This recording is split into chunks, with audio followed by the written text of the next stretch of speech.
கர்த்தர் அதிசயங்களை செய்கிறார். ஊழியங்கள் வழங்கும் ஜீவ வார்த்தை.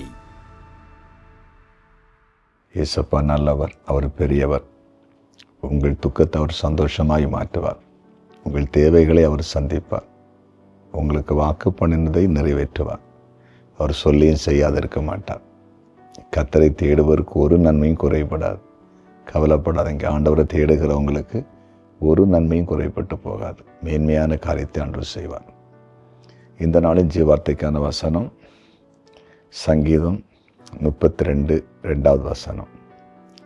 எவனுடைய அக்கிரமத்தை கர்த்தர் எண்ணாதிருக்கிறாரோ, எவனுடைய ஆவியில் கபடம் இல்லாதிருக்கிறதோ அவன் பாக்கியவான். எவனுடைய ஆவியில் கபடம் இல்லாதிருக்கிறதோ அவன் பாக்கியவான்.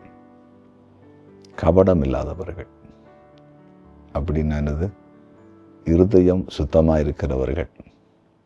அதாவது மற்றவங்களை குறித்து இருதயத்தில் தவறான சிந்தனைகளை பதித்து வைக்காதவர்கள், பழி வாங்க வேண்டும் என்ற எண்ணம் இல்லாதவர்கள், என்றைக்கோ யாரோ செய்ததை மனதில் வைத்து இவங்களை ஏதாவது ஒரு சந்தர்ப்பம் வரும்போது இவங்களுக்கு அதை செய்யணும் அப்படின்னு உள்ள ஒரு எண்ணம் இல்லாதவர்கள், பொறாமை குணம் இல்லாதவர்கள், அப்படிப்பட்டவர்கள் பாக்கியவான்களாம்.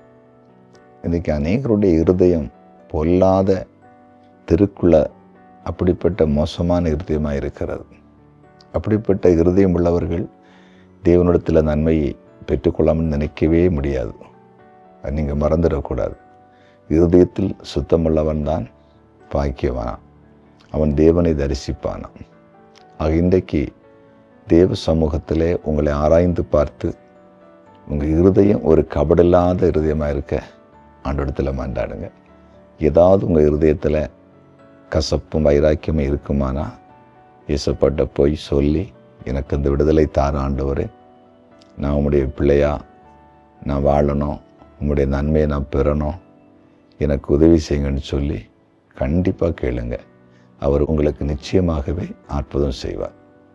ஏன்னா நம்ம கபடான இருதயத்தோடு இருக்கும்போது தேவனிடத்து நன்மையை பெற்று நான் ஒரு மேன்மையான இடத்திற்கு நிச்சயம் வர முடியாது.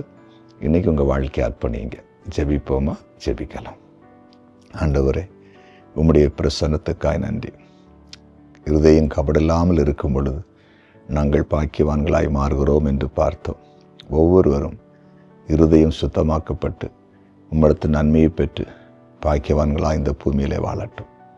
ஆண்டவரே, குறிப்பாக இன்றைக்கு பிறந்த நாளை காண்கிற ஒவ்வொருவரையும் ஆசீர்வதித்து ஜெபிக்கிறேன்.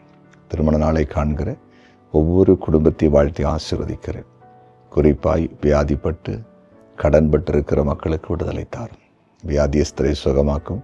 கடன் பிரச்சனை இருக்கிற மக்களுக்கு விடுதலை தாரும். வேலையில்லாத பிள்ளைகளுக்கு வேலையை தாரும். திருமண தடை விலகி போகட்டும். குறிப்பாய் கமெண்ட் செக்ஷனில் ஜெப குறிப்புகள் அனுப்பியிருக்கிற ஒவ்வொருவரை பேர் பேராய் கர்த்தர் ஆசீர்வதித்து சாட்சியாய் நிறுத்தும்படிக்கு ஜெபிக்கிறோம். நீர் அப்படி செய்கிறீர். நன்றி. இயேசுவின் நாமத்தில் பிதாவே, ஆமென்.